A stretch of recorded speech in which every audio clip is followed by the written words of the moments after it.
ವೀಕ್ಷಕರೇ, ಸನ್ಮ್ಯಾಸ್ ಕಿಚನ್ಗೆ ಸ್ವಾಗತ. ಇವತ್ತು ನಾವು ರೋಡ್ ಸೈಡ್ ಸ್ಟೈಲ್ನಲ್ಲಿ ಸಿಗುವಂತಹ ಚುರುಮುರಿನ ಹೇಗೆ ಮಾಡೋದು ಅಂತ ನೋಡೋಣ. ಚುರುಮುರಿ ಮಾಡಲಿಕ್ಕೆ ಏನೆಲ್ಲ ಸಾಮಗ್ರಿಗಳು ಬೇಕು ಅಂತ ನೋಡೋಣ ಬನ್ನಿ.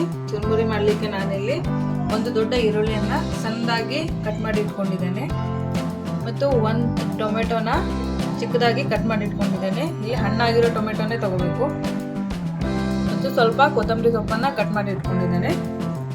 ಸ್ವಲ್ಪ ಶೇಂಗಾ ಹುರಿದು ಇಟ್ಕೊಂಡಿದ್ದೇನೆ. ಅರ್ಧ ಲಿಂಬೆ ಹಣ್ಣನ್ನು ತೊಗೊಂಡಿದ್ದೇನೆ. 1 ಟೇಬಲ್ ಸ್ಪೂನ್ ಅಷ್ಟು ಎಣ್ಣೆ, 1 ಚಿಟಿಕೆ ಅರಿಶಿನ ಪುಡಿ, ಸ್ವಲ್ಪ ಉಪ್ಪು, ನಾನಿಲ್ಲಿ ಚಾಟ್ ಮಸಾಲವನ್ನು ತೊಗೊಂಡಿದ್ದೇನೆ ಮತ್ತು 1 ಟೇಬಲ್ ಸ್ಪೂನ್ ಅಷ್ಟು ಅಚ್ಚ ಖಾರದ ಪುಡಿಯನ್ನು ತೊಗೊಂಡಿದ್ದೇನೆ. 1 ಸೇರಿನಷ್ಟು ಚುರುಮುರಿಯನ್ನು ತೊಗೊಂಡಿದ್ದೇನೆ. ಇಲ್ಲಿ ಒಂದು ಪಾತ್ರೆಯನ್ನು ತೊಗೊಂಡಿದ್ದೇನೆ. ಇದರಲ್ಲಿ 1 ಕಪ್ ಈರುಳ್ಳಿಯನ್ನು ಹಾಕೊಳ್ತಾ ಇದ್ದೇನೆ, ಕಟ್ ಮಾಡಿ ಇಟ್ಕೊಂಡಿರೋವಂಥದ್ದು. ನೀವು ಬೇಕಾದರೆ ಒಂದು ಬೊಗೋಣೆ ಅಥವಾ ಒಂದು ಕಮ್ತ ಪಾತ್ರೆ ಕೂಡ ತಗೋಬೋದು. ಮತ್ತು ಟೊಮೆಟೊನ ಹಾಕೊಳ್ತಾ ಇದ್ದೇನೆ. ಹುರಿದು ಇಟ್ಕೊಂಡಿರುವಂಥ ಶೇಂಗಾವನ್ನು ಹಾಕೊಳ್ತಿದ್ದೇನೆ. ಶೇಂಗಾ ನೀವಿಲ್ಲಿ ಹೆಚ್ಚಿಗೆ ಕೂಡ ಹಾಕೋಬೋದು, ನಿಮಗೆ ಎಷ್ಟು ಬೇಕೋ ಅಷ್ಟು. ಉಪ್ಪನ್ನು ಹಾಕೊಳ್ತಾ ಇದ್ದೇನೆ. ಅರಿಶಿನ ಪುಡಿ, ಅಚ್ಚ ಖಾರದ ಪುಡಿ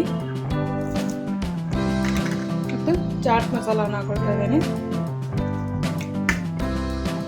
ಕೊತ್ತಂಬರಿ ಸೊಪ್ಪು, 1 ಟೇಬಲ್ ಸ್ಪೂನ್ ಅಷ್ಟು ತೊಗೊಂಡಿರುವಂಥ ಎಣ್ಣೆಯನ್ನು ಹಾಕೊಳ್ತಾ ಇದ್ದೇನೆ. ಮತ್ತು ಕೊನೆಯದಾಗಿ ಲಿಂಬುವನ್ನು ಹಿಂಡ್ಕೊಳ್ತಾ ಇದ್ದೇನೆ.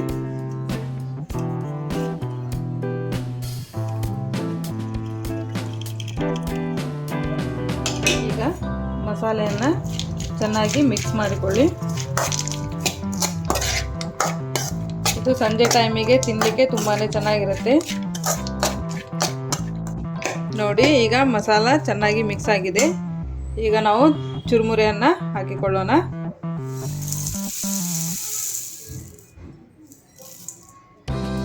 ಇದನ್ನು ಕೂಡ ಚೆನ್ನಾಗಿ ಮಿಕ್ಸ್ ಮಾಡಿಕೊಳ್ಳೋಣ. ತುಂಬಾ ಬೇಗನೆ ಮಾಡಿಕೊಳ್ಳುವಂಥ ರೆಸಿಪಿ ಇದು.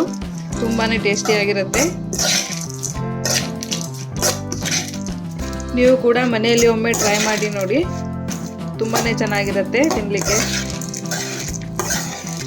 ನೋಡಿ, ಈ ರೀತಿ ಚೆನ್ನಾಗಿ ಕಲಿಸ್ಕೊಳ್ಬೇಕು. ನೋಡಿ ವೀಕ್ಷಕರೇ, ಈಗ ರೋಡ್ ಸೈಡ್ನಲ್ಲಿ ಸಿಗುವಂತಹ ಚುರುಮುರಿ ತಡಿಯಾಗಿದೆ.